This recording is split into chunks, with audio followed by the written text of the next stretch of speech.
I conceived this idea because I was looking at my son and I knew that this year he will not have a Halloween that he's used to, and I really wanted to create something out of nothing. I wanted to give him an opportunity to enjoy Halloween even though we can't go trick-or-treating to other people's homes.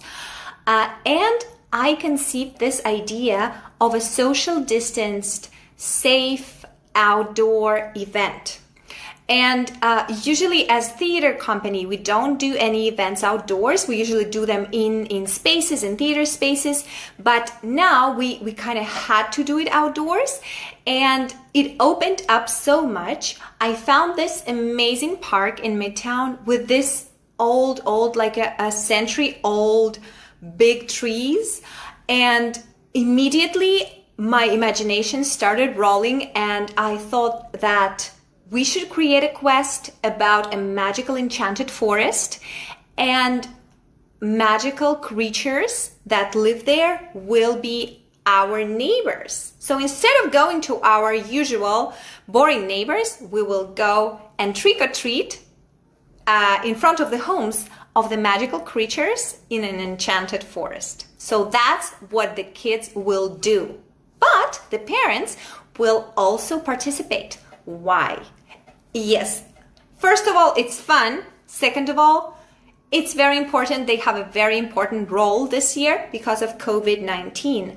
Usually the kids can work together as a team and overcome challenges and do riddles. But this year we have to keep our distance of 2 meters. So kids cannot do everything together. That's why the teams, we will work in teams, and each team will be one family unit. So people who live in one home. And a captain of the team will be the adult who can help and support their child or 2 or 3 children in the team to do those challenges and to solve those riddles. And we also will create different riddles, different challenges for different ages, and some of them will be targeted specifically for adults because we know that adults like to play games and they like contests and they like solving puzzles, intellectual puzzles. So adults will really have fun as well, not only kids. So the kids are between 5 and 10 for this quest. So in order to get candy, the kids and adults will need to meet these magical creatures. Some of them are scary, some of them are evil, some of them are nice, some of them are mysterious or funny. So they will need to meet all of them, overcome their fears, and do solve puzzles, overcome different challenges to get the candy. And that will be their trick-or-treating this Halloween.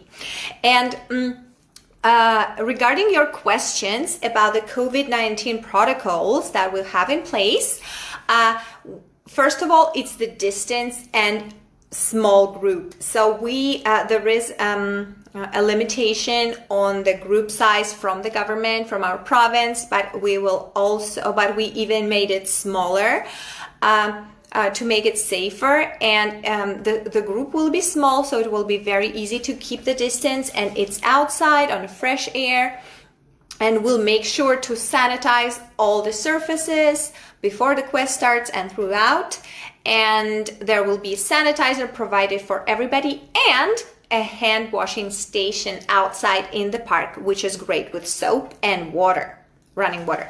So what happens in case of rain? So in case of light rain, we use our umbrellas and we do the quest anyway, and it will be an added challenge for us. But in case of heavy rainfall, we will postpone the quest to the rain date, which is the next day. So the quest is October 31st, 12 p.m., the rain date November 1st, 12 p.m. In case of lockdown, we will cancel the quest and refund all the tickets in full.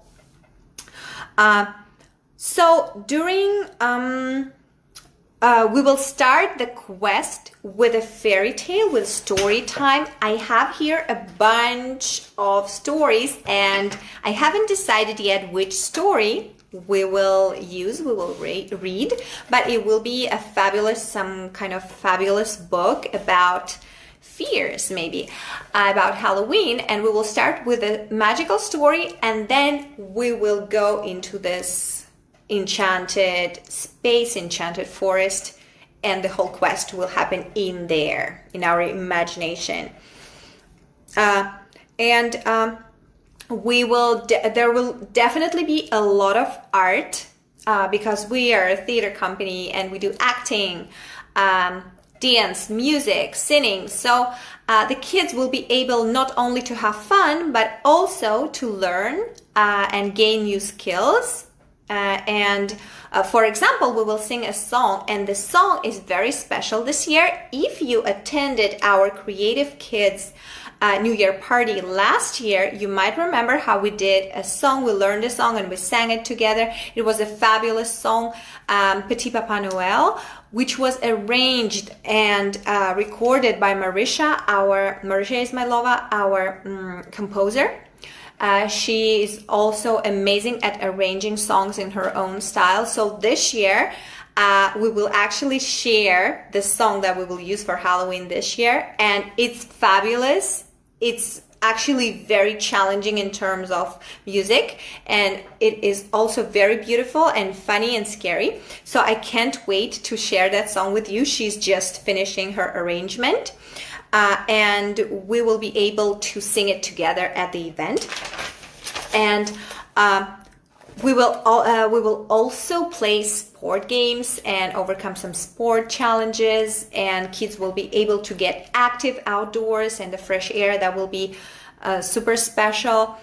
And another very special thing is the nature. So since the quest will happen outside and in the nature, this connection with the nature will be a big part of the quest, a big part of the pleasure that the kids will get out of it. And working with nature materials and just appreciating nature and just being in that space among the trees, it will be amazing. And of course, the puzzles, the riddles, the brain teasers. Here I'm immersed right now that I'm preparing. I'm immersed in different things that we will use. For example, this building blocks, because we will do some engineering and some building, constructing, so that will be there will be a lot of very interesting games connected to that. So our quest will happen October 31st, 12 p.m. in Midtown. We still have a few spots available, but the capacity is extremely limited due to COVID-19 restrictions. So book early to avoid disappointment. And I hope to see you there soon.